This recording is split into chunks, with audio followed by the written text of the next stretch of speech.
যে আজ পর্যন্ত কোনোদিন মুসলমানদের উৎসব শবে বরাত একটা হিন্দু মসজিদে দেখার জন্য আসলো না। মুসলমানদের উৎসব শবে কদর একটা হিন্দু কোনোদিন চাওয়ার জন্য আসলো না। মুসলমানদের উৎসব রমজান মাসের রোজা একটা হিন্দু কোনোদিন তোমার সাথে সমাজ করার জন্য রাখলো না। একটা হিন্দু কোনোদিন তোমার ঈদের নামাজে আসলো না। একটা হিন্দু কোনোদিন তোমার সাথে জুমার নামাজে অংশগ্রহণ করলো না। তোমাকে দেখার জন্য পর্যন্ত আসলো না।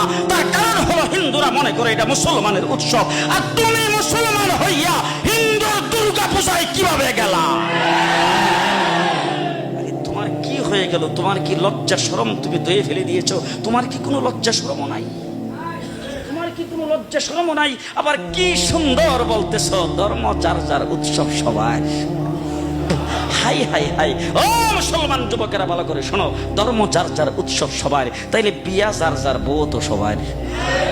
জি, বিয়ে যার যার বউ সবার, পুষ্কুনি যার যার মাস সবার, গাছ যার যার